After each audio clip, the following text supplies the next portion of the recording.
ವಿದ್ಯಾರ್ಥಿಗಳೇ, ತಮಗೆಲ್ಲ ಆನ್ಲೈನ್ ಕ್ಲಾಸ್ಗೆ ಸ್ವಾಗತ. ಇಂದು ನಾವು ರಾಸಾಯನಿಕ ಕ್ರಿಯೆಗಳು ಮತ್ತು ಸಮೀಕರಣಗಳು ಈ ಒಂದು ಅಧ್ಯಾಯವನ್ನ ಚರ್ಚಿಸೋಣ. ಮೊದಲನೇದಾಗಿ ರಾಸಾಯನಿಕ ಕ್ರಿಯೆ ಎಂದರೇನು, ಈ ಒಂದು ಶಬ್ದದ ವಾಕ್ಯವನ್ನ ಮೊದಲು ನೋಡೋಣ. ಈ ಒಂದು ಶಬ್ದದ ವಾಕ್ಯವನ್ನ ನೋಡಬೇಕಾದ್ರೆ ನಾನು ನಿಮಗೆ ಕೆಲವು ಉದಾಹರಣೆಗಳ ಮುಖಾಂತರ ಈ ಒಂದು ಶಬ್ದದ ವಾಕ್ಯವನ್ನ ತಿಳಿಸ್ತಾ ಹೋಗ್ತೀನಿ. ಇವನ್ನ ಸುತ್ತಮುತ್ತಲು ನಾವು ನೋಡಿದಾಗ ಅನೇಕ ರೀತಿಯಾಗಿರ್ತಕ್ಕಂಥ ವೈಜ್ಞಾನಿಕವಾಗಿ ನಮಗೆ ರಾಸಾಯನಿಕ ಕ್ರಿಯೆಗಳು ನಡೀತಾನೆ ಇರ್ತವೆ. ಅದರಲ್ಲಿ ಒಂದು ಉದಾಹರಣೆ ನಿಮಗೆ ಹಾಲು ಮೊಸರಾಗೋದು, ಇದು ಯಾವ ರೀತಿಯಾಗಿ ಆಗ್ತದೆ, ಇದನ್ನ ಯಾವ ರೀತಿಯಾಗಿ ನಾವು ರಾಸಾಯನಿಕ ಕ್ರಿಯೆ ನಡೀತದೆ ಅನ್ನೋದನ್ನ ನೋಡ್ತಾ ಹೋಗೋಣ. ಮಕ್ಕಳೇ, ಬೇಸಿಗೆ ಕಾಲದಲ್ಲಿ ಕೊಠಡಿಯ ತಾಪದಲ್ಲಿ ಹಾಲನ್ನು ಇಟ್ಟಾಗ ಅದು ಬದಲಾಗಿ ಏನಾಗ್ತದೆ, ಮೊಸರಾಗಿ ಪರಿವರ್ತನೆಗೊಳ್ತಕ್ಕಂಥದ್ದು. ಯಾವ ರೀತಿಯಾಗಿ ಬಂದ್ರೆ ಹಾಲಿನಲ್ಲಿರ್ತಕ್ಕಂಥ ಅಂಶವಾದ ಲ್ಯಾಕ್ಟೋಸ್, ಇದು ಲ್ಯಾಕ್ಟಿಕ್ ಆಮ್ಲವಾಗಿ ಬದಲಾವಣೆ ಆಗುವುದು. ಲ್ಯಾಕ್ಟೋಸ್ ಲ್ಯಾಕ್ಟಿಕ್ ಆಮ್ಲವಾಗಿ ಬದಲಾವಣೆ ಆಗ್ತಕ್ಕಂಥದ್ದು. ಲ್ಯಾಕ್ಟೋಸ್ ಇದೇನಪ್ಪ ಅಂತಂದ್ರೆ ಹಾಲು ಅಂತ ಹೇಳ್ಬೋದು ನಾವು. ಅಂದ್ರೆ ಈ ಹಾಲಿನಲ್ಲಿರ್ತಕ್ಕಂಥ ಒಂದು ಅಂಶವೇನಾಗ್ತದೆ ಅನ್ನೋದನ್ನ ಲ್ಯಾಕ್ಟೋಸ್ ಅಂತ ಕರಿತೀವಿ. ಇದು ಬೇಸಿಗೆ ಕಾಲದಲ್ಲಿ ಕೊಠಡಿಯ ತಾಪದಲ್ಲಿ ಇರಿಸಿದಾಗ ಅದು ಏನಾಗ್ತದಪ್ಪ ಅಂತಂದ್ರೆ ಹುಳಿಯಾದ ಹಾಲು ಅಥವಾ ಮೊಸರು ಕೂಡ ಅಂತೇಳಿ ಹೇಳ್ಬೋದು ನಾವು. ಇದು ಯಾವ ರೀತಿಯಾಗಿ ರಾಸಾಯನಿಕವಾಗಿ ಬದಲಾವಣೆಗೊಳ್ಳುತ್ತಪ್ಪ ಅಂತಂದ್ರೆ ಲ್ಯಾಕ್ಟೋಸ್ ಅಲ್ಲಿ ಇರ್ತಕ್ಕಂಥ ಒಂದು ಪವರ್ ಆಫ್ ಹೈಡ್ರೋಜನ್ ನ ಶಕ್ತಿ ಏನಾಗ್ತದೆ, ಬದಲಾವಣೆಗೊಳ್ಳುತ್ತೆ. ಅಂದ್ರೆ ಹೈಡ್ರೋಜನ್ ನ ಶಕ್ತಿ ಏನಾಗ್ತದೆ, ಬದಲಾವಣೆಗೊಳ್ಳುತ್ತೆ. ಈ ರೀತಿಯಾಗಿ ಏನಾಗ್ತದೆ ಅಂದ್ರೆ ಈ ಒಂದು ಶಕ್ತಿ ಬದಲಾವಣೆಗೊಳ್ಳುವುದರಿಂದ ಲ್ಯಾಕ್ಟೋಸ್ ಇದ್ದು ಏನಾಗ್ತದೆ, ಲ್ಯಾಕ್ಟಿಕ್ ಆಮ್ಲವಾಗಿ ಬದಲಾವಣೆಗೊಳ್ಳುತ್ತೆ. ಅದೇ ರೀತಿ ಮತ್ತೊಂದು ಕಾರಣ ಏನಪ್ಪಾ ಅಂತಂದ್ರೆ ಹಾಲಿನಲ್ಲಿ ಇರ್ತಕ್ಕಂಥ ಒಂದು ಬ್ಯಾಕ್ಟೀರಿಯಾ. ಆ ಬ್ಯಾಕ್ಟೀರಿಯಾ ಯಾವ್ದಪ್ಪ ಅಂತಂದ್ರೆ ಲ್ಯಾಕ್ಟಿಕ್ ಆಸಿಡ್ ಬ್ಯಾಕ್ಟೀರಿಯಾ. ಈ ಲ್ಯಾಕ್ಟಿಕ್ ಆಸಿಡ್ ಬ್ಯಾಕ್ಟೀರಿಯಾ ಸಹಿತಗಳು ಏನಾಗ್ತದೆ ಅಂದ್ರೆ ಈ ಒಂದು ಹಾಲು ಹುಳಿಯಾದ ಹಾಲು ಅಥವಾ ಮೊಸರು ಆಗಲಿಕ್ಕೆ ಕಾರಣವಾಗ್ತದೆ. ನೋಡ್ರಿ, ಇಲ್ಲಿ ಏನಪ್ಪಾ ಅಂತಂದ್ರೆ ಈ ಒಂದು ಹಾಲು ಹುಳಿಯಾದ ಹಾಲು ಆದಾಗ ಹುಳಿ ಅಂತೇಳಿ ನಾವು ಆಗಲೇ ಹೇಳ್ತಾ ಇದೀವಿ. ಹಾಲು ಹೆಂಗಿರ್ತದೆ, ಸಪ್ಪೆ ಆಗಿರ್ತಕ್ಕಂಥದ್ದು ರುಚಿಯಲ್ಲಿ, ಆದ್ರೆ ಅದು ಲ್ಯಾಕ್ಟಿಕ್ ಆಮ್ಲವಾದಾಗ ರುಚಿಯನ್ನ ಬದಲಾಯಿಸಿಕೊಳ್ತಕ್ಕಂಥದ್ದು. ಅದೇ ರೀತಿಯಾಗಿ ಹಾಲು ಇದು ನೀರಿನ ಆಕಾರದಲ್ಲಿ ಅಥವಾ ದ್ರವ ರೂಪದಲ್ಲಿ ಇರತಕ್ಕಂಥದ್ದು. ಅದು ಹುಳಿಯಾದ ಹಾಲು ಅಂದ್ರೆ ಮೊಸರು ಏನಾಗುತ್ತೆ, ಸ್ವಲ್ಪ ಪ್ರಮಾಣದ ಘನಸ್ಥಿತಿಗೆ ಬದಲಾವಣೆ ಆಗ್ತಕ್ಕಂಥದ್ದು. ಈ ರೀತಿಯಾಗಿ ಆಗ್ಲಿ ಕಾರಣ ಏನಪ್ಪ ಅಂತಂದ್ರೆ ರಾಸಾಯನಿಕ ಕ್ರಿಯೆ. ಹೇಳ್ರಿ, ರಾಸಾಯನಿಕ ಕ್ರಿಯೆ ಅಂತ ಹೇಳ್ಬೋದು. ಮತ್ತೊಂದು ಉದಾಹರಣೆ ನಿಮ್ಗೆ ಕೊಡ್ತಾ ಇದ್ದೀನಿ. ಯಾವ್ದಪ್ಪ ಅಂತಂದ್ರೆ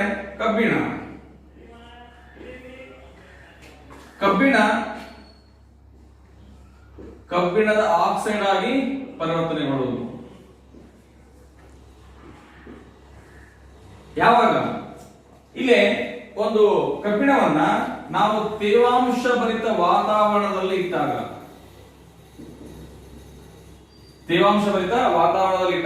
ಅದು ಏನಾಗುತ್ತೆ, ಗಾಳಿ ಮತ್ತು ನೀರಿನೊಂದಿಗೆ ರಾಸಾಯನಿಕ ಕ್ರಿಯೆಗೆ ಒಳಪಟ್ಟು ಕಬ್ಬಿಣದ ಆಕ್ಸೈಡ್ ಅಥವಾ ತುಕ್ಕು ಕಬ್ಬಿಣ ಅಂತ ಕರಿತೀವಿ.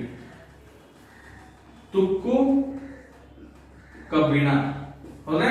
ರೈಟ್. ನೋಡ್ರಿ, ಇಲ್ಲೇ ಕಬ್ಬಿಣವು ತೇವಾಂಶ ಭರಿತ ವಾತಾವರಣದೊಂದಿಗೆ ರಾಸಾಯನಿಕ ಕ್ರಿಯೆಗೆ ಒಳಪಟ್ಟು ಅದು ಕಬ್ಬಿಣದ ಆಕ್ಸೈಡ್ ಆಗಿ ಪರಿವರ್ತನೆಗೊಳ್ಳುತ್ತದೆ ಅಥವಾ ತುಕ್ಕು ಕಬ್ಬಿಣವಾಗಿ ಪರಿವರ್ತನೆಗೊಳ್ಳುತ್ತದೆ. ನೋಡ್ರಿ, ಇಲ್ಲೇ ಇದು ಕೂಡ ಒಂದು ರಾಸಾಯನಿಕ ಕ್ರಿಯೆಯಿಂದ ಆಗ್ತಕ್ಕಂಥದ್ದು ನಮಗೆ. ಇನ್ನೊಂದು ಉದಾಹರಣೆ ನಿಮ್ಮನ್ನ ಹೇಳ್ತಾ ಇದ್ದೀನಿ. ಕ್ಯಾಂಡಲ್, ಮೇಣದ ಬತ್ತಿ ಇದೆ. ಈ ಮೇಣದ ಬತ್ತಿಯನ್ನು ನಾವು ಉರಿಸಿದಾಗ ಏನಾಗ್ತದಪ್ಪ ಅಂತಂದ್ರೆ ಇದು ತನ್ನ ಆಕಾರವನ್ನ ಬದಲಾಯಿಸಿಕೊಳ್ತದೆ. ಹೌದಾ? ಅಂದ್ರೆ ಈ ಮೇಣದ ಬತ್ತಿಯನ್ನು ನಾವು ಉರಿಸಿದಾಗ ಏನಾಗ್ತದಪ್ಪ ಅಂದ್ರೆ ಅದು ನೀರಿನ ಆಕಾರದಲ್ಲಿ ಅಥವಾ ದ್ರವ ರೂಪದಲ್ಲಿ ಏನಾಗ್ತದೆ, ಕರಗಿ ಹೋಗ್ತಾ ಇರ್ತಕ್ಕಂಥದ್ದು. ಅಂದ್ರೆ ಅಲ್ಲಿ ಇದು ಆಕಾರ ಬದಲಾಯಿಸಿಕೊಳ್ಳುವುದ್ರೆ ಸ್ಥಿತಿ ಬದಲಾವಣೆಗೊಳ್ಳುತ್ತೆ. ಎರಡನೇದಾಗಿ ಅದು ನೀರಿನ ಆಕಾರದಲ್ಲಿ ಅಥವಾ ನೀರಾವಿಯ ರೂಪದಲ್ಲಿ ಮತ್ತು ಕಾರ್ಬನ್ ಡೈಆಕ್ಸೈಡ್ ಏನಾಗ್ತದೆ, ಹೊರಗಡೆ ಹೋಗ್ತಕ್ಕಂಥದ್ದು. ಇದು ರಾಸಾಯನಿಕ ಬದಲಾವಣೆ ಆಗ್ತಕ್ಕಂಥದ್ದು. ಈ ಮೇಣದ ಬತ್ತಿಯಲ್ಲಿ ಕೂಡ ಏನಾಗ್ತದೆ ಅಂತಂದ್ರೆ ಒಂದು ರಾಸಾಯನಿಕ ಕ್ರಿಯೆಯಿಂದ ಏನಾಗ್ತದೆ, ಇದು ತನ್ನ ಆಕಾರವನ್ನ ಬದಲಿಸಿಕೊಳ್ಳುತ್ತದೆ. ಆಮೇಲೆ ಇನ್ನು ಅನೇಕ ಉದಾಹರಣೆಗಳು ಸಹಿತ ಈ ಒಂದು ರಾಸಾಯನಿಕ ಕ್ರಿಯೆಗೆ ನಾವು ಉದಾಹರಣೆಯಾಗಿ ಕೊಡಬಹುದು. ಅಂದ್ರೆ ಒಟ್ಟಾರೆಯಾಗಿ ರಾಸಾಯನಿಕ ಕ್ರಿಯೆ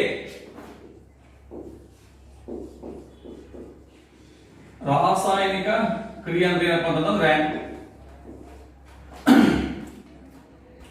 ಯಾವುದೇ ವಸ್ತುವಿನಲ್ಲಿ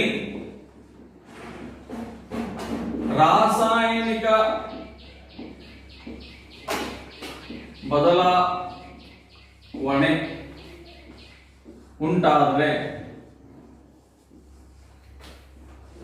ಅದನ್ನು ನಾವು ಏನು ಕರಿತೀವಿ? ರಾಸಾಯನಿಕ ಕ್ರಿಯೆ ಅಂತ ಕರಿತೀವಿ. ರಾಸಾಯನಿಕ ಕ್ರಿಯೆ ಅಂತ ಕರಿತೀವಿ, ಅಥವಾ ಅಲ್ಲಿ ರಾಸಾಯನಿಕ ಕ್ರಿಯೆ ನಡೆದಿದೆ ಅಂತೇಳಿ ಹೇಳಬಹುದು ನಮಗೆ.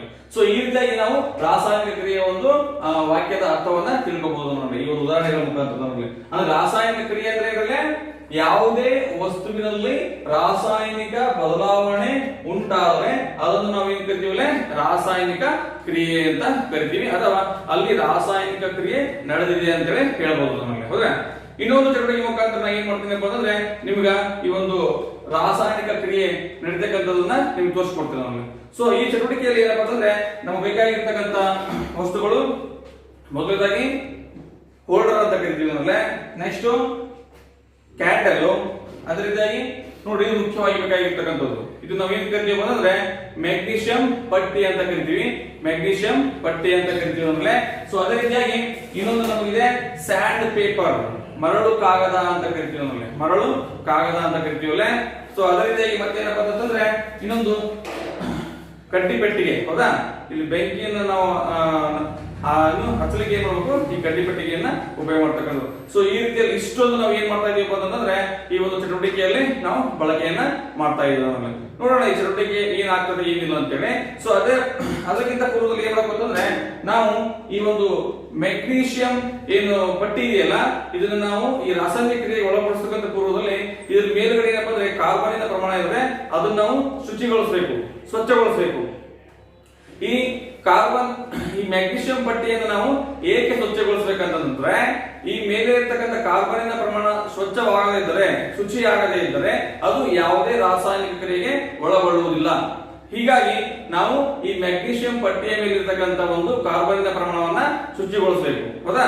ಈ ಮ್ಯಾಗ್ನೀಷಿಯಂ ಪಟ್ಟಿಯ ಮೇಲೆ ಇರ್ತಕ್ಕಂಥ ಒಂದು ಕಾರ್ಬನಿನ ಪ್ರಮಾಣವನ್ನು ಶುಚಿಗೊಳಿಸಿದಾಗ ಅಥವಾ ಸ್ವಚ್ಛಗೊಳಿಸಿದಾಗ ಮಾತ್ರ ಅದು ರಾಸಾಯನಿಕ ಕ್ರಿಯೆಗೆ ಒಳಪಡುತ್ತದೆ. ಹೀಗಾಗಿ ನಾವು ಏನ್ ಮಾಡ್ಬೇಕ್ರಿ? ಈ ಮ್ಯಾಗ್ನೀಷಿಯಂ ಪಟ್ಟಿಯ ಮೇಲೆ ಇರ್ತಕ್ಕಂಥ ಕಾರ್ಬನಿನ ಪ್ರಮಾಣವನ್ನ ಸ್ವಚ್ಛಗೊಳಿಸಬೇಕು. ಏಕೆಂದರೆ ಅದು ಸುಲಭವಾಗಿ ರಾಸಾಯನಿಕ ಕ್ರಿಯೆಗೆ ಒಳಗೊಳ್ಳಲು ಏನ್ ಮಾಡಬೇಕು? ನಾವೊಂದು ಈ ಮ್ಯಾಗ್ನೀಷಿಯಂ ಪಟ್ಟಿಯನ್ನ ಸ್ವಚ್ಛಗೊಳಿಸಬೇಕು. ನೋಡೋಣ ಈ ಒಂದು ಚಟುವಟಿಕೆ ಮುಖಾಂತರ ಏನಾಗ್ತದೆ ಅಂತ ಹೇಳಿ.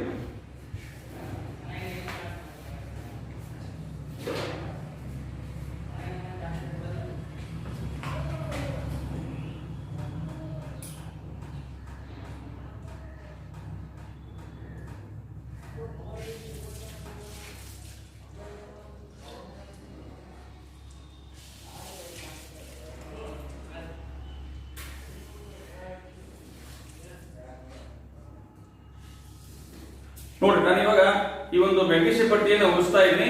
ನಿಮಗೆ ಪ್ರಕಾಶಮಾನವಾಗಿರ್ತಕ್ಕಂಥ ಒಂದು ಜ್ವಾಲೆ ಕಾಣಿಸ್ತಾ ಇದೆ. ಹೌದಾ? ಈ ಪ್ರಕಾಶಮಾನವಾಗಿರ್ತಕ್ಕಂಥ ಜ್ವಾಲೆ ಕಾಣಿಸ್ತಾ ಇದೆ. ಸೊ ಈ ಪ್ರಕಾಶಮಾನ ಜ್ವಾಲೆಯನ್ನ ನಂದಿಸಿದಾಗ ಏನಾಗ್ತದೆ ಅಂತಂದ್ರೆ ನಮಗೆ ಅದರಲ್ಲಿ ಆ ಮ್ಯಾಗ್ನೀಷಿಯಂ ಪಟ್ಟಿ ಈ ಗಾಳಿಯೊಂದಿಗೆ ಆಮ್ಲಜನಕದೊಂದಿಗೆ ಉರಿದು ಏನಾಗ್ತದೆ ಅಂದ್ರೆ ಪುಡಿಯ ರೂಪದಲ್ಲಿ ಕಾಣಿಸ್ಕೊಳ್ತದೆ. ಆ ಪುಡಿಯನ್ನು ನಾವು ಏನ್ ಕರಿತೀವಿ ಅಂತಂದ್ರೆ ಮ್ಯಾಗ್ನೀಷಿಯಂ ಆಕ್ಸೈಡ್ ಅಂತ ಕರಿತೀವಿ. ಮ್ಯಾಗ್ನೀಷಿಯಂ ಆಕ್ಸೈಡ್ ಅಂತ ಕರಿತೀವಿ. ಸೊ ಈ ಮ್ಯಾಗ್ನೀಷಿಯಂ ಆಕ್ಸೈಡ್ ಏನಪ್ಪಾ ಅಂತಂದ್ರೆ ವಾತಾವರಣದಲ್ಲಿರುವ ಆಮ್ಲಜನಕವು ಈ ಒಂದು ಮ್ಯಾಗ್ನೀಷಿಯಂ ಪಟ್ಟಿಯನ್ನ ಪ್ರಕಾಶಮಾನವಾದ ಜ್ವಾಲೆಯೊಂದಿಗೆ ಉರಿಸಿದಾಗ ಏನಾಗ್ತದೆ? ಮ್ಯಾಗ್ನೀಷಿಯಂ ಆಕ್ಸೈಡ್ ಆಗಿ ಪರಿವರ್ತನೆಗೊಳ್ಳುತ್ತದೆ. ಸೊ ಈ ರೀತಿಯಾಗಿ ಏನಪ್ಪಾ ಅಂತಂದ್ರೆ ನಾವು ಈ ಮ್ಯಾಗ್ನೀಷಿಯಂ ಪಟ್ಟಿದ್ದು ಮ್ಯಾಗ್ನೀಷಿಯಂ ಆಕ್ಸೈಡ್ ಆಗಲಿಕ್ಕೆ ಕಾರಣವಾಯಿತು. ಸೊ ಕಾರಣ ಏನಪ್ಪಾ ಅಂತಂದ್ರೆ ಈ ಆಮ್ಲಜನಕ, ವಾತಾವರಣದಲ್ಲಿರುವ ಆಮ್ಲಜನಕದೊಂದಿಗೆ ಮ್ಯಾಗ್ನೀಷಿಯಂ ಪಟ್ಟಿಯನ್ನು ಉರಿಸಿದಾಗ ಅದು ಮ್ಯಾಗ್ನೀಷಿಯಂ ಆಕ್ಸೈಡ್ ಆಗಿ ಪರಿವರ್ತನೆಗೊಳ್ಳುತ್ತದೆ ನಮಗೆ. ಸೊ ಇದ್ರ ಮುಖಾಂತರ ಏನಪ್ಪಾ ಅಂತಂದ್ರೆ ನಾವು ಪ್ರತಿಯೊಂದು ವಸ್ತುವನ್ನು ರಾಸಾಯನಿಕ ಕ್ರಿಯೆಗೆ ಒಳಪಡಿಸಿದಾಗ ಏನಾಗ್ತದೆ? ಅದು ರಾಸಾಯನಿಕ ಬದಲಾವಣೆಯಿಂದಾಗಿ ಏನಾಗ್ತದಪ್ಪ ಅಂತಂದ್ರೆ ತನ್ನ ಆಕಾರವನ್ನ, ಸ್ಥಿತಿಯನ್ನ ಬದಲಾವಣೆಗೊಳ್ಳುತ್ತದೆ. ಸೊ ಇಲ್ಲಿ ನಾವು ಯಾವುದೇ ಒಂದು ರಾಸಾಯನಿಕ ವಸ್ತುವನ್ನು ರಾಸಾಯನಿಕ ಕ್ರಿಯೆಗೆ ಒಳಪಡಿಸಿದಾಗ ಅದು ಎಷ್ಟು ಪ್ರಮಾಣದ, ಎಷ್ಟು ಸ್ಥಿತಿಗಳಲ್ಲಿ ಬದಲಾವಣೆಗೊಳ್ಳುತ್ತದೆ ಅಥವಾ ರಾಸಾಯನಿಕ ಕ್ರಿಯೆ ನಡೆದಿದೆ ಅಂತೇಳಿ ತಿಳ್ಕೋಬೇಕಪ್ಪ ಅಂತಂದ್ರೆ 4 ಅಂಶಗಳಿಂದ, 4 ವೀಕ್ಷಣೆಗಳಿಂದ ನಾವು ಏನ್ ಮಾಡಬಹುದು ಅಂದ್ರೆ ರಾಸಾಯನಿಕ ಕ್ರಿಯೆ ನಡೆದಿದೆ ಅಂತೇಳಿ ಹೇಳ್ಬೋದು. 4 ರಾಸಾಯನಿಕ ಅಂಶಗಳು ಯಾವಪ್ಪ ಅಂತಂದ್ರೆ ಮೊದಲನೇದಾಗಿ ಸ್ಥಿತಿ ಬದಲಾವಣೆ.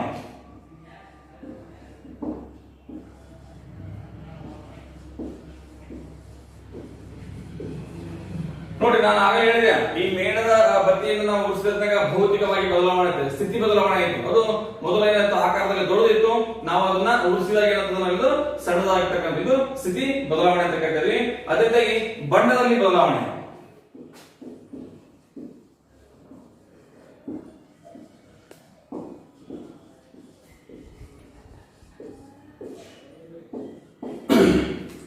ನೋಡಿಲೆ ಬಣ್ಣದಲ್ಲಿ ಬದಲಾವಣೆ ಅಂದ್ರೆ ನಾವು ಈ ಒಂದು ಕಬ್ಬಿಣದ ಮೊದಲನೇದಾಗಿರ್ತಕ್ಕಂಥ ಕಬ್ಬಿಣ ಏನಾಗಿರ್ತಕ್ಕಂಥ ಹೊಳಪಾಗಿರ್ತಕ್ಕಂಥದ್ದು, ಇದು ತೇವಾಂಶ ಭರಿತ ವಾತಾವರಣದಲ್ಲಿ ನಾವು ಬೆಳೆಸಿದಾಗ ಏನಾಗುತ್ತೆ ಅಂದ್ರೆ ಈ ಕಬ್ಬಿಣದ ಆಕ್ಸೈಡ್ ಅಥವಾ ತುಕ್ಕು ಕಬ್ಬಿಣ ನೋಡ್ರಿ ಕಂದು ಬಣ್ಣಕ್ಕೆ ಬಂದಿರತಕ್ಕಂಥದ್ದು. ಅಂದ್ರೆ ಇಲ್ಲಿ ಏನಾಯ್ತು ಬಣ್ಣ ಏನಾದ್ರೆ ಬದಲಾವಣೆ ಆಗ್ತದೆ ನಮಗೆ. ನೆಕ್ಸ್ಟ್ ಮುರಿದಾಗ ಏನಂದ್ರೆ ಅನಿಲದ ಬದಲಾವಣೆ.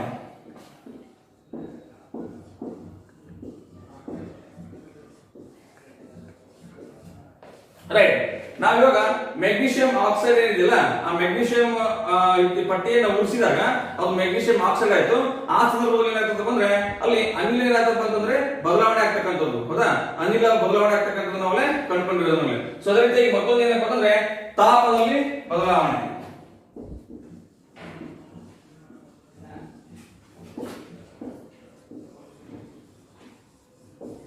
ತಾಪದಲ್ಲಿ ಬದಲಾವಣೆ. ಸೊ ಈ ರೀತಿಯಾಗಿ ನಾವು ಒಂದು ರಾಸಾಯನಿಕ ಕ್ರಿಯೆ ನಡೆದಿದೆ ಅಂತ ಹೇಳ್ಬೇಕಾದ್ರೆ ಈ 4 ಅಂಶಗಳಿಂದ ಏನ್ ಮಾಡ್ತೀವಿ, ಅಲ್ಲಿ ರಾಸಾಯನಿಕ ಕ್ರಿಯೆ ನಡೆದಿದೆ ಅಂತ ಹೇಳಿ ಹೇಳ್ಬಹುದು ನಮಗೆ. ಮಕ್ಕಳೇ, ಇಲ್ಲಿವರೆಗೆ ಈ ಒಂದು ರಾಸಾಯನಿಕ ಕ್ರಿಯೆ ಬಗ್ಗೆ ಸಂಪೂರ್ಣವಾಗಿರ್ತಕ್ಕಂಥ ಮಾಹಿತಿ ನಿಮ್ಗೆ ತಿಳಿದೆ ಅನ್ಕೊಳ್ತೀರಲ್ಲ. ಸೊ ಮುಂದಿನ ತರಗತಿಯಲ್ಲಿ ನಾವೇನು ರಾಸಾಯನಿಕ ಸಮೀಕರಣಗಳ ಬಗ್ಗೆ ನಾವು ನೋಡೋಣ ನಮಗೆ. ಓಕೆ.